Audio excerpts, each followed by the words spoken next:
ఆయన తన పరిశుద్ధ మందిరమును కట్టించాను. ఎలా కట్టించాడంట? ఏదో పోలుస్తున్నాడు మందిరాన్ని? అంతరిక్షంతో పోలుస్తున్నాడు.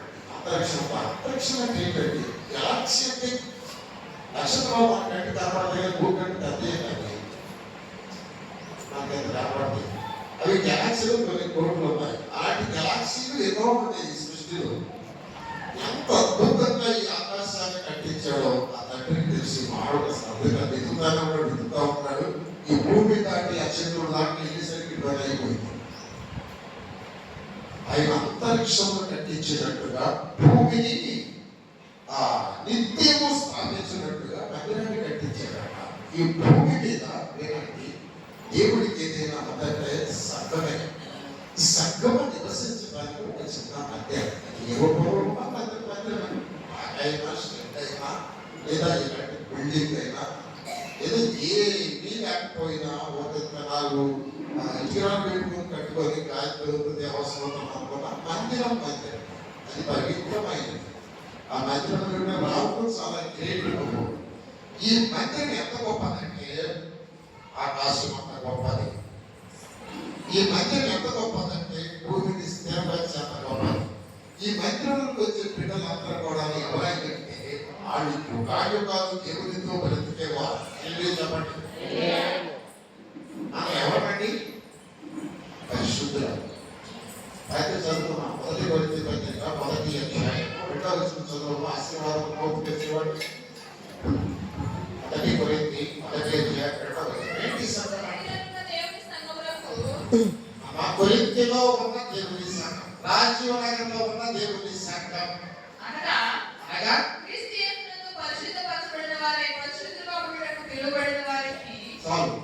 సంఘం అంటే ఏంటంటే క్రీస్తు యేసునందు పరిశుద్ధపరచబడిన దేవుడు. ఆయన రక్తంతో, ఆయన శిలువ బలియాగం ద్వారా, ఆయన నీటిలో ఇది క్రమమైన బాప్తిజం పొందడం ద్వారా నిన్ను నన్ను ఆయన పరిశుద్ధపరిచాడు. నేను హోలీ పర్సన్స్. నేను లోకస్తులకు బ్రతికినప్పుడు మళ్ళీ నేను హోలీ పర్సన్ కావాలంటే ఏం చేయాలి? నేను చెప్తున్నాను జాగ్రత్తగా. ఒక పిల్లవాడిని నేను దేవుడు నాకు ఇచ్చాడు కన్నా. ఆ పిల్లవాడు ఎదిగేటప్పుడండి ఆడు ఎలా చేద్దాం ఆ రాయాలంటే ఈ చేత రాస్తున్నాడు. వాడు అలాగే వదిలేసేస్తే ఇక వాడు కొత్త తోటి ఇప్పుడు చేత రాయలేడు.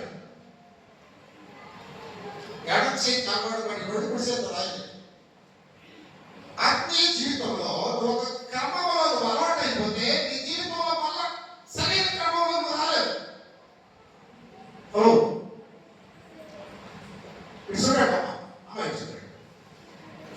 చిన్నపిల్లవాడు ఆరాయంటే ఎడచేస్తుంటే వాడు వాళ్ళ రాసిన గుడిసెత్త రాయలేదు. ఆత్మీయ జీవితంలో దేవుని సంఘము ఒక పరిశుద్ధమైన బిడ్డగా నువ్వు పెరిగేటప్పుడు కొన్ని అలవాట్లు నువ్వు చేసుకుంటే చచ్చినాక అలవాటు బాగుంటుంది. చచ్చినా బాగుంది. కనుక కొరింథీలో ఉన్న సంఘం లేదా రాజీవకాలంలో ఉన్న సంఘం ఎందుకు పిలిచాడు? పరిశుద్ధం కావడానికి పిలిచాడు. కలిసి చదవగా 2వ వచనం. కొరింథీలో ఉన్న దేవుని సంఘములకు అనగా సంఘం ఏంటి? అనగా క్రీస్తు యేసునందు పరిశుద్ధపరచబడిన వారి. ఎవరండి నేను? క్రీస్తు యేసునందు పరిశుద్ధపరచబడటం అంటే ఆయన నువ్వు ఇద్దరు ఏకమై ఉన్నారంటే సంఘం అంటే. ఆయన తలకాయ నువ్వు బాడీ, ఇది సంఘం అంటే. నీవు ఒకవేళ తప్పు చేస్తున్నావు అనుకో, తలకాయ తెలీదా? నువ్వు చేసిన తప్పును బట్టి అన్ని జనులు నేను దూషిస్తున్నారని నువ్వు అలా దూషించకుండా నేను ఒకళ్ళు దూషిస్తారా? నువ్వు సంఘంలో ఒక బాడీ, సంఘంలో ఒక అవయవము. నువ్వు పరిశుద్ధంగా బ్రతకాలి. పరిశుద్ధంగా బ్రతకపోతే head of the department head అలా ఈయన చర్య తీసుకుంటాడు యేసుక్రీస్తు వారి మీద. అది ఇప్పుడు దాకా ఇజ్రాయెల్ గా చెప్పింది. నేను దాన్ని కొంచెం ముందుకు తీసుకెళ్తా. ఇప్పుడు రెండవ కీర్తన భాగం 78లోనికి రండి. చూడండి 70వ వచనం. తన దాసు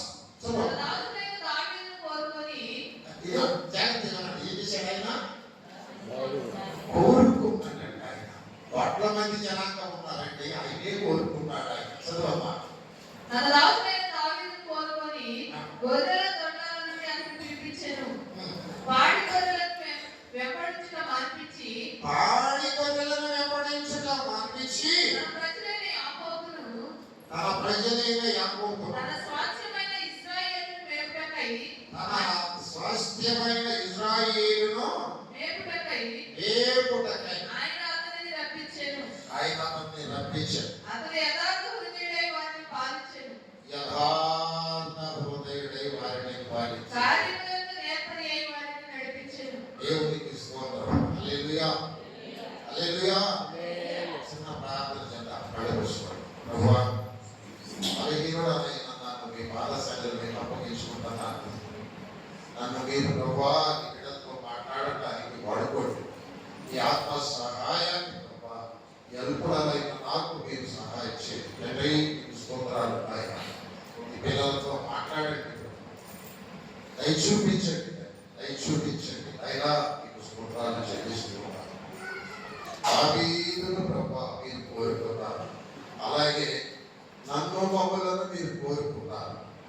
మమ్మలను ప్రభువా పరిశుద్ధులుగా ఉండటానికి మీరు కోరుకున్నారు.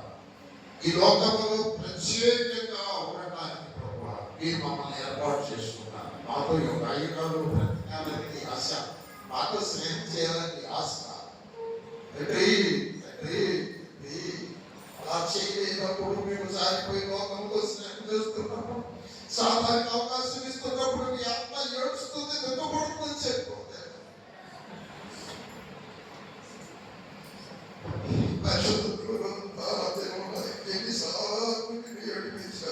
కోరుకున్నటువంటి విధానం బట్టి బ్రతకలేకపోయారు. అందుకు మమ్మల్ని మీరు శిక్ష తప్పగించి మళ్ళా తిరిగి రావాలని ఆశిస్తూ ఉంటారు. బిడ్డలతో మాట్లాడండి ప్రభు, ఈ బిడ్డలతో మాట్లాడండి, బలపరచండి. దావీదు కోరుకుంటేనండి వాళ్ళు బాగానే ఉంటారు. వెలుగులో నుంచి వచ్చిన తర్వాత కొంచెం వయసు తగ్గిపోయిన తర్వాత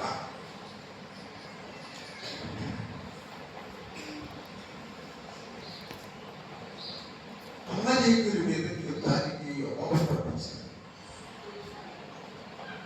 యెహోవా పంపిస్తున్నారు. రాకపోతే యెహోవా ఏమంటారంటే, అయ్యా మీరు పెద్దోళ్ళు అయిపోయారు, మీరు మా నాన్నయ్య లాంటి వాళ్ళు, మీరు లేకపోతే మాకేం లేదు, ఇక్కడ విశ్రాంతి తీసుకోండి, మేము వెళ్తాము, మేము జయిస్తాము అని చెప్పి వాళ్ళు యుద్ధానికి బయలుదేరి అవి హాయిగా పడుకొని నిద్రపోతున్నాడు. శరీరానికి చక్కగా విశ్రాంతి ఇచ్చాడు. అయితే ఏం జరిగిందంటే బాగా నిద్రపోయేసి డాబా మీద తిరిగాడంట. చూడరాని చూసేసాడు. ఎప్పుడైతే చూడరాని చూసేసాడో శరీరము ఆశించి ఒక వ్యక్తి దేవుని బిడ్డ, దేవుడు కోరుకున్న బిడ్డ శరీరానుసారంగా జీవించడం మొదలు పెడితే, శరీర ఆశలను నెరవేర్చడం మొదలు పెడితే ఆత్మీయ జీవితంలో చల్లబెట్టండి. ఆత్మ ఎక్కడ మొదలు పెట్టండి. దేవుడు కోరుకున్నాడు. ఆడి గొర్రెలను నేపథ్యం మార్పించేసి ఇజ్రాయిలు నా గొర్రెల్ని ఉంటాయి అన్నాడు. మంచిదే. ఆయన దేవుని హృదయానుసారుడైన మనుషులని రాయబడి ఉంది. దావీదు గురించి ఏమైనా రాయబడిందండి? ఆ హృదయానుసారుడైన మనుషుడు దావీదు. అయితే ఏం చేశాడు? గొర్రెలు వెళ్ళే పని లేదు, అడవిలోకి వెళ్ళే పని లేదు, ఎవరి గంటకి వెళ్ళే పని లేదు, వాకి నడిచే పని లేదు, ప్రశాంతమైన జీవితం, హాయిగా నిద్రపోయాడు. రాజా రాజ్యం చేజీలు పడుతున్నారు, దావీదు ఎంత గొప్పవాడు అంటున్నారు, బాగానే ఉంటాయి. అప్పుడు ఏం చేసిందంటే శరీరం పైకి శరీరానికి ఆత్మకి ఎప్పుడు పోరాడుతుంది. శరీరం సుఖపడితే ఆత్మ చల్లారిపోయింది. శరీరము ప్రార్థన చేయడం మానేసిస్తే ఆత్మ దుఃఖపడతా ఉంటుంది. కనుక శరీర క్రియలు ఆత్మ క్రియలు వేరుగానే ఉంటాయి. నా జీవితంలో శరీరం పనిచేస్తుందా, ఆత్మ పనిచేస్తుందని మనం ఆలోచిస్తాం. ముఖ్యంగా శరీరం కుళ్ళిపోయి పట్టయిపోయేది, ఆత్మ ఆ దేవుడితో ఉంటాను యుగాలు. ఆత్మ ఎప్పుడైతే శరీరంలో దేవుడికి ఇష్టంగా బ్రతుకుతో ఆత్మ శరీరాన్ని విడిచిన తర్వాత ఆయన మరొక శరీరాన్ని ఇస్తాడు. చేతితో కట్టబడని దేవుడి కట్టబడిన మహిమ శరీరాన్ని ఇస్తాడు. ఆ శరీరంతో యుగాయుగా దేవుడితో కట్టుకుంటాం. ఈ ప్రతి 4 రోజుల్లో శరీరము పనిచేస్తే ఆత్మ చచ్చిపోయిందండి. తెలుసు కదా, అపరాధములు చేస్తాం, శరీరం పనిచేస్తాడు. అప్పుడు ఆత్మ చచ్చిపోయింది, మనిషి వాపసుడు అయిపోతాడు, మనిషి పశువు అయిపోతాడు, వివేచనను కోల్పోతాడు. దావీదు ఏం చేశాడంటే పాపం చేశాడు. పాపం చేశాడు. జీవితంలో ఒక విశ్వాసం చేయకూడదు పాపం, దేవుడు కోరుకున్న వ్యక్తి చేయకూడదు పాపం చేశాడంటే. అప్పుడు దేవుడు ఏం చేశాడంటే దావీదుని శిక్షించడం ప్రారంభించాడు. చేశాడండి, శిక్షించడం ప్రారంభించాడు. కూర్చోండి. యోవాబు కబురు చేశాడు దావీదుకి.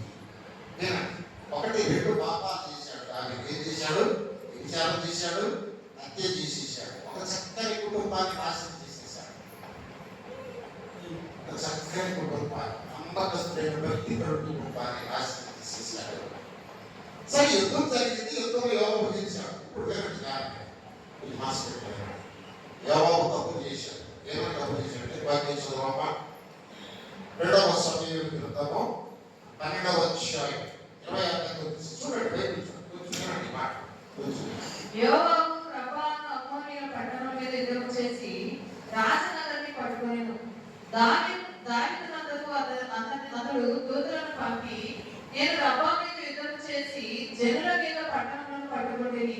నేను పట్టణములను పట్టుకొని నా పేరు దానికి పెట్టకున్నట్లు మిగిలిన దాని వారిని సమకూర్చి నీవు పట్టణమును పట్టుకోవాలని వర్తమానం చేయగా,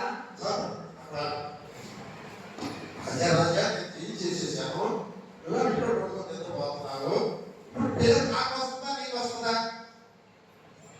చెప్పట. జీవించడానికి ఎవరికి వస్తుంది? ఎవరికి వస్తుందా? దానికి వస్తుందా? కదా రబ్బా పట్టుకొని యుద్ధం చేయడానికి ఎవరైనా దావి వెళ్ళలేదుగా. యోవాబు చేయించేసాడు, దావి తింటున్నాడు. ఏమనుకుంటారు? యోవాబు చేయించాడు అనుకుంటారు. అయ్యా ఆ పేరు నాకు రాకూడదు, నీకు రావాలి కాబట్టి ఇంకా నలుగురు తీసుకొని వచ్చేసి మాతో కలిసి ఆ రొమ్ము మాతో కాకపోతే నువ్వే చేయించేవాడు అనుకుంటారు. ఆయన తనకు వచ్చేసాడు. చదవం అక్కడ. దావీదు యోధులను సమకూర్చి రబ్బాకు వచ్చి దాని మీద యుద్ధం చేసి దానిని పట్టుకొని వారి రాజు కిరీటమును అతని తల మీద తీయించగా అతను దావీదు తల మీద పెట్టెను. అది విలువగల రత్నములు చెక్కినదై 2 బంగారు మణులంత ఎత్తు ఉండెను. మరియు అతను పట్టణంలో నుండి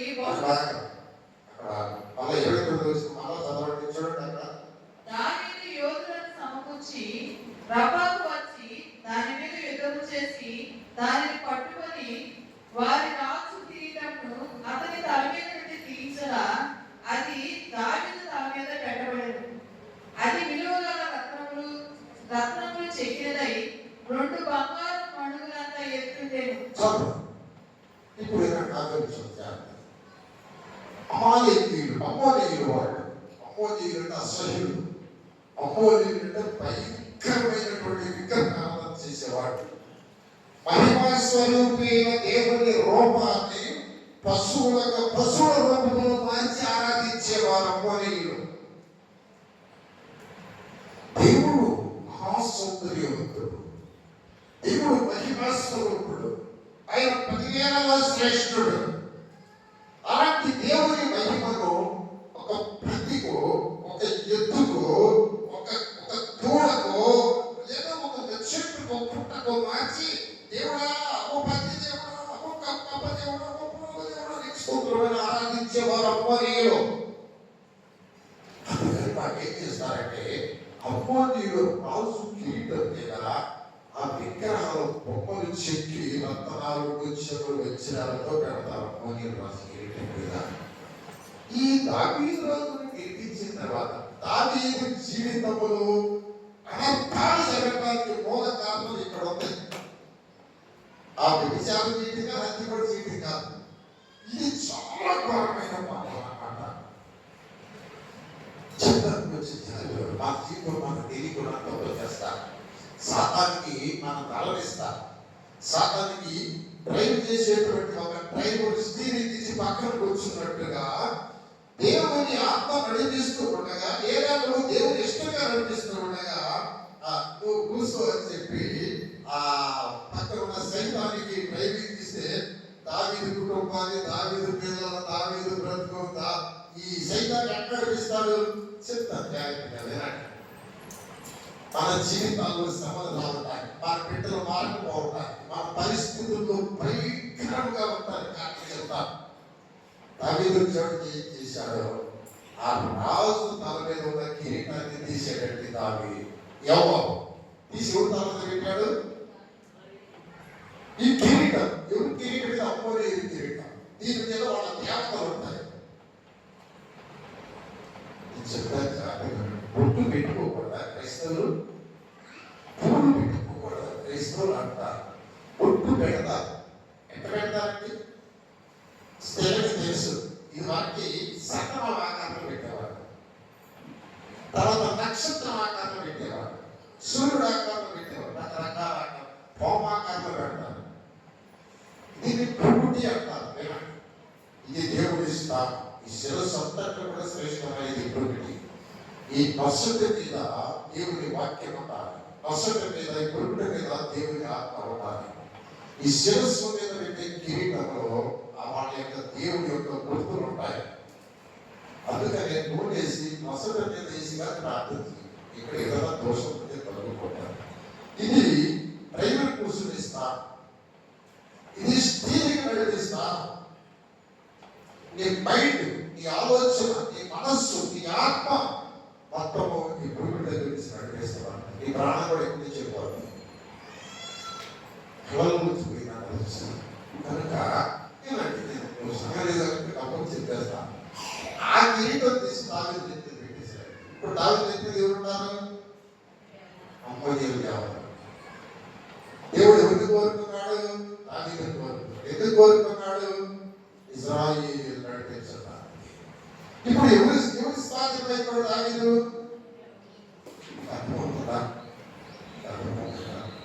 ఈశ్వర వస్తుంది. ఈశ్వర వస్తుంది చెప్తారు వినండి. మనకి తెలియదు దోష. మా రోడ్డు చచ్చిపోయారు. ఆ ఈశ్వరు ఆ రోజు తెల్లవారు ఏ సమాధుల్లో ఎలా ఉంటుందండి? అక్కడేం చేస్తాం? దేవుడు అలా జీవనం చేయడానికి బైబిల్లో ప్రార్థించండి. దేవుడు జీవన దాన్ని చేయకూడదు. దేవుడు ఉత్తమ దాన్ని ఎందుకు చేస్తున్నారు?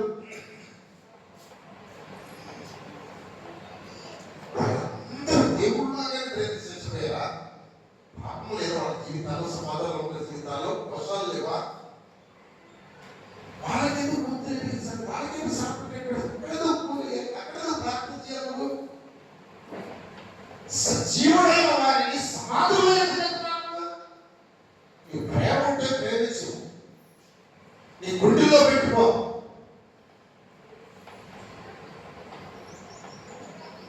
దేవుడి స్నానాన్ని అమ్మోనీయులు ధ్యానం సమర్పించారు. సత్యం చెప్తున్నాను. మన కుటుంబాల్లో వారాలు జరిగేది ఇక్కడ. నువ్వు చేసే పనిలో ఈ జుట్టు ఎప్పుడైతే సాతాన్ని పట్టిస్తావో, దేవుడి పక్కకి ఎప్పుడైతే నీ జుట్టు లోకానికి, శరీరానికి, పాపానికి అప్పగిస్తావో అప్పుడు ఏం జరుగుతుంది? ఇప్పుడు పాత్ర వచ్చే మొదటి విషయం. తరువాత దావీదు కుమారుడు అబ్షాలోమునకు తామారు ఒక సుందరిగా చెప్తుంది సహోదరి ఉండగా దావీదు కుమారుడు అమ్మోను ఆమె పైకి చెప్పాడు. తామారు తల్లి అయినందున ఆమెకు ఏమి చేయవలనను దుర్లభమని అమ్మోను గ్రహించి చిత్తాక్రాంతుడై తన చెల్లెలైన తామారును బట్టి చిక్కిపోయాడు. అమ్మోను మిత్రుడు అమ్మోను అబ్షాలోము ఇద్దరు అన్నదమ్ములు. వాళ్ళకు ఒక చెల్లెలు ఉంది. దావీదుకి కొంతమంది భార్యలు ఉన్నారు. ఒక భార్యకేమో అబ్షాలోము పుట్టాడు, ఒక భార్యకేమో అమ్నోను పుట్టాడు. అబ్షాలోము చెల్లెలు ఉంది. ఎవరంటే ఆ పేరు అమ్మా తామారు. ఓకే. ఈ ఈ పేరేంటి? అమ్రోను. అమ్రోని తామారుని ప్రేమించాడట. ఎవరు చెప్తున్నారు? వింటున్నారా? అన్న చెల్లిని ప్రేమించడం ఏంటి? ఎక్కడ నుంచి వచ్చింది? దీనికి అర్థమైందా? ఇక్కడ నుంచి వచ్చింది. అడ్డు తరువాత ఆ కిరీటం పెట్టుకున్న తర్వాత, ఆ పాపం చేసిన తర్వాత, ఆ రాజకీయం చేసిన తర్వాత, ఆ హత్య చేసిన తర్వాత, కిరీటం పెట్టుకున్న తర్వాత సాతాను దావీదు కుటుంబాన్ని నడిపించడం మొదలుపెట్టింది. దావీదు అంటున్నాడు, కిరీటమేమో అమ్మోని కిరీటం అన్నది ఇది ఎవరి సంబంధంలో జరగబడింది. అమ్మోను చచ్చిపోయాడు, అప్సలోము చచ్చిపోయాడు, రాజ్యం పోయింది. హలో, సత్యాలు, జీవిత సత్యాలు మనం జీవితంలో చేసుకున్న పొరపాటు యొక్క ఫలితానికి సాతాను దావీదు జీవితంలో జరగబడిపోయిందండి. తండ్రి కొడుకు విరోధంగా చేశాడు, రాజకీయ జీవితం మొదలుపెట్టాడు, తండ్రి పక్కగా నెట్టేసేసాడు, తండ్రి మీద రాజకీయం చేసేసి తండ్రి నడుగు తరివేసేసాడు. పారిపోతా ఉన్నాడు. చప్పట్రా వాడిని అబ్షాలోము సైన్యాన్ని విసుగొడుతూ ఉన్నాడు. దావీదు ఏడుస్తూ ఉన్నాడు. యోవాబు వచ్చి, రాజా ఈరోజు మన స్థలంలో ఉన్నారు, నేను యూతులు తీసుకొని అబ్షాలోము చేస్తానంటాడు. ఎవరు వాడిని చంపడాకయ్యా, వాడిని చంపకపోతే వాడు నిన్నున్నాడు చంపుతాడయ్యా.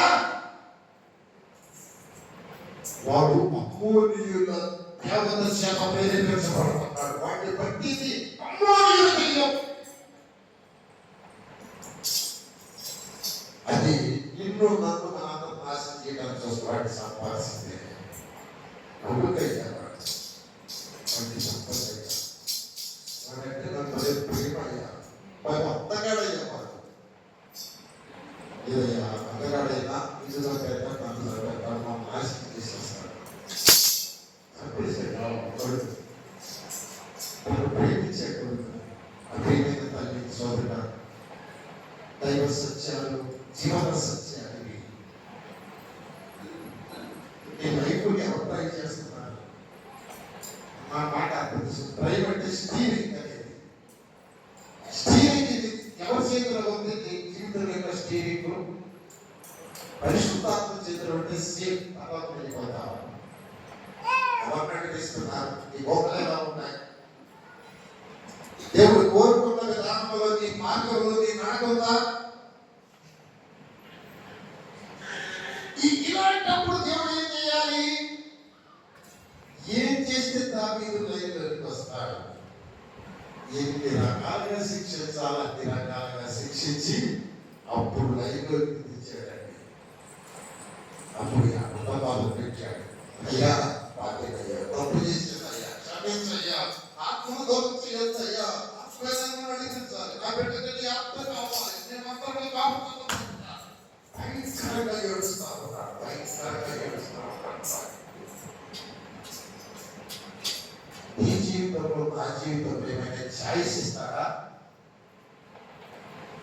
దావీదుని శిక్షించి లైఫ్లో పెట్టిన దేవుడు నిన్ను నన్ను వదిలిపెడతాడా? సాతానికి అవకాశం ఇస్తే, శరీరానికి అవకాశం ఇస్తే ఊరుకుంటాడా? ఇశ్రాయేలీలు ఊరుకోలేదు, ఇశ్రాయేలీలు ఊరుకోలేదు. ఒక మాట చదవండి, ఇర్మియా గ్రంథం. నేను గౌరవంగా చెప్పి క్లోజ్ చేస్తాను, సమయం దగ్గర పడతా ఉన్నది. ఇర్మియా గ్రంథం 11వ అధ్యాయం 4వ వచనం సహాయం చేయండి. సహాయం చేయండి. ఇర్మియా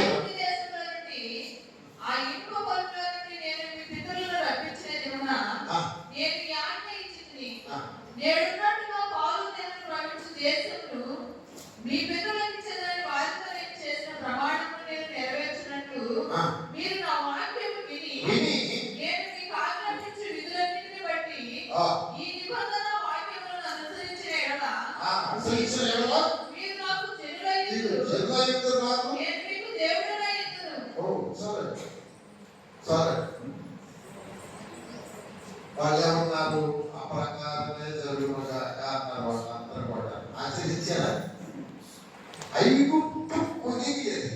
కొలిమి అంటే తెలుసండి మీకు? కొలిమి అంటే తెలుసా? చెప్పండి. కొలిమి అంటే కదా, ఇనుములు కాల్చేది. ఇనుములు కాల్చేది. ఐగుప్తు కొలిమిలో నుంచి మిమ్మల్ని రప్పించారు. దరిద్రమనే కొలిమిలో నుంచి, మరణమనే కొలిమిలో నుంచి, శాపమనే కొలిమిలో నుంచి మిమ్మల్ని రప్పించారు. ఎందుకు రప్పించాను? నా మాట వినమని, నా వాక్యానుసారంగా బ్రతకమని, నా నిబంధన కైకోమని నేను మిమ్మల్ని నడిపించాను. కానీ మీరేం చేశారు? ఇప్పుడు 12వ అధ్యాయం చూడండి. 12వ అధ్యాయం 7వ వచనం చదువు. నా మందిరమును నేను విడిచి ఉన్నాను, నా స్వాస్థ్యమును విసర్జించి ఉన్నాను, నా ప్రాణ ప్రియురాలిని ఆమె శత్రువుల చేతికి అప్పగించి ఉన్నాను. అక్కడ ఈ మాట భయంకరంగా, ఈ ఆకాశమును స్థిరపరిచినట్టుగా నా మందిరాన్ని స్థిరపరిచానే, భూమిని సిద్ధపరిచినట్టుగా నా మందిరాన్ని సిద్ధపరిచానే, మిమ్మల్ని బట్టి నా మందిరాన్ని విడిచి నేను వెళ్ళిపోతున్నాను. హలో హలో సఖమా, ఉన్నాడా ఈ దేవుడి మందిరంలో? విడిచి వెళ్ళాడా? ఇశ్రాయేలీయులు కట్టినటువంటి ఆ మందిరంలో నుంచి దేవుడు విడిచిపెట్టి వెళ్ళిపోయాడు. సొలొమోను కట్టిన మందిరంలో నుంచి దేవుడు విడిచిపెట్టి వెళ్ళిపోయాడు. దేవుడు విడిచిపెట్టి వెళ్ళిపోతే ఏం చేశాడు తెలుసా? నా ప్రియురాన్ని నా శత్రువులకు అప్పగించాను అంటున్నాడు. ఎంత కోరుకున్నాను ఈ మాట? నేను కోరుకున్న నా ప్రియురాలు, ఇశ్రాయేలీయులు నా ప్రియురాలు, నేను ఎంతో కోరుకున్నా. ఆమెతో గడపాలని యుగాయుగాలు బ్రతకాలని ఆశించాను. నాకు శత్రువు అయిపోయింది, నన్ను శోధిస్తుంది, నన్ను విసర్జించింది. అమాలేకుల దేవతను, ఫిలిష్తీయుల దేవతను, అన్యుల దేవతలను, శరీరాన్ని, లోకాన్ని ఆశ్రయించింది. దీన్ని ఏం చేయాలి? నేను ఎంత ప్రేమించి, నా ప్రాణం ఇచ్చి, నా రక్తం ఇచ్చి, నా సమస్తాన్ని దారవశకొనుకున్న సంఘము నన్ను విడిచి లోకంలోకి వెళ్ళిపోతే ఏం చేయాలి? నేను ఈ సంఘాన్ని స్థాపించాను, ఆకాశ నక్షత్రములాగా స్థాపించాను, భూమిలాగా స్థాపించాను. ఇది నన్ను విసర్జించింది. నేను దీన్ని విడిచిపెట్టి వెళ్ళిపోతున్నాను. చదువు అమ్మాయి, మళ్ళీ 12వ అధ్యాయం చూడండి. నా స్వాస్థ్యమును విసర్జించి ఉన్నాను, స్వాస్థ్యమును నేను వదిలిపెట్టేశాను. నా ప్రాణ ప్రియురాలిని ఆమె శత్రువుల చేతికి అప్పగించి ఉన్నాను. అక్కడ ఇది కొలిమి అంటే ఒక వ్యక్తి ఒక దేవుని బిడ్డగా పిలువబడి మారు మనసు పొంది బాప్తిజం పొంది దేవుని సన్నిధికి వచ్చి దేవుని రక్తాన్ని శరీరాన్ని తీసుకొని లోకానుసారంగా బ్రతుకుతుంటే ఏం చేస్తాను? కొలిమిలో వెళ్తాడు. అయినా బుద్ధి రాకపోతే దానికంటే ఇంకొక కొలిమి. ఏమండి అమ్మోని చూడండి, ఒక మాట చదువు. యెహెజ్కేలు గ్రంథం ముగించేస్తా. 22వ అధ్యాయం 18 దగ్గర నుంచి చదువు. యెహెజ్కేలు గ్రంథం 22:18. కొలిమి కొలిమి. ఇశ్రాయేలీయులు నా దృష్టికి మస్తుబట్టి వారేమి. మస్తు అంటే ఏంటి? మస్తు దాన్ని మురికి గుడ్డతో పోల్చాను. ఆ మురికి గుడ్డ మస్తు మస్తు. ఇశ్రాయేలు నాకు మస్తు వంటి వారయ్యాడు, నా బిడ్డలు నాకు మస్తు వంటి వారయ్యాడు. దేవాలయ నీకు మస్తు వంటి వారయ్యా అని నేను ఆలోచించుకోవాలి. కానీ నేను వదిలిపెట్టాను. ఎందుకంటే నీతో నేను నిబంధన చేసుకున్నాను, నేను తీసుకున్నా, నేను ఉన్నతమైన స్థితిలోకి తీసుకొచ్చాను.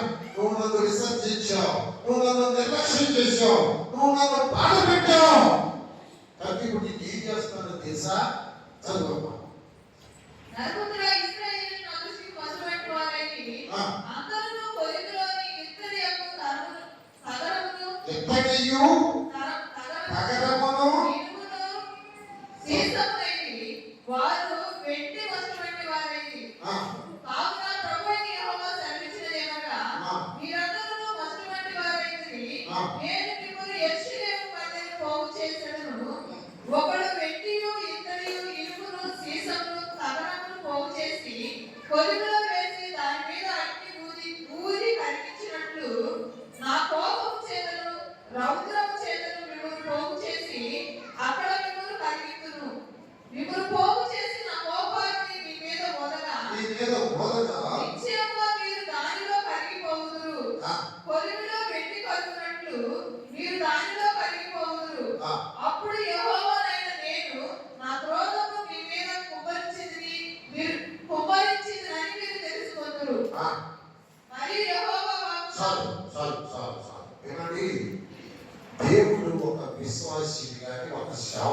ఉంది కానీ దేవుడికి నిర్లక్ష్యం చేసి తన సొంత ఆలోచనలు తన శరీర కోరికలు ఆశలు నెరవేర్చుకుంటుంటే చూస్తా ఓడిపోదు. నువ్వైనా నేనైనా మోషే అయినా దావీదైనా అబ్రహాము అయినా ఆదాము అయినా అందరూ ఒకటే దేవుడు, ఒకటే నియమం, ఒకటే నిరాకరణ. కాకపోతే కొలిమిలో తేడా ఉంటుంది, కొలిమిలో తేడా ఉంటుంది. కాబట్టి 3 బాక్సులు చెప్తాను పట్టుకోండి. చూడండి, ఒకటేమో శుద్ధీకరించబడే కొలిమి, దాన్ని ఏమంటారంటే ప్యూరిఫికేషన్. ఏమండి ప్యూరిఫికేషన్ అంటే ఏంటంటే ప్రాసెస్ ఆఫ్ ది ప్యూరిఫైడ్. ఏమండి ఒక ఇనుము తుప్పు పెట్టింది, దాన్ని ఏం చేస్తారు, తుప్పు రాలగొట్టి ఇప్పుడు చేస్తారు. ఆ తుప్పు అంతా దీన్ని ప్యూరిఫికేషన్ అంటారు. నీకు మస్టు పెట్టింది, నీ బుద్ధులు మారలా, నీ బ్రతుకు మారలా, నీ విధానం మారలా, అట్టాగే నేను భగవంతురాజ్యాన్ని తీసుకెళ్ళలేదు అంటాడు. మరి ఏం చేయాలి? నిన్ను ప్యూరిఫికేషన్ ప్రాసెస్ చేయాలి, నిన్ను కాల్చాలి, నీ మస్టు పోవాలి, నీ బ్రతుకు మారాలి, నీ మాటలు మారాలి, నీ ఆశలు మారాలి. కనుక నేను కొలిమిలో కొలిమి ఏ రూపంలోనైనా ఉండొచ్చు. వ్యాధి, సమస్యల, బిడ్డల, పరిస్థితుల, భయంకరమైనటువంటి పిచ్చెక్కించేటువంటి కలవరాల, అది ఏ రూపంలోనైనా కొలిమి ఉండొచ్చు. ఇది ఒక బాక్స్, ఇది ప్యూరిఫికేషన్ బాక్స్ అంటారు. ఆలోచించండి, బాక్సులో మనం ఉన్నాము ఇప్పుడు, జాగ్రత్తగా ఆలోచించండి.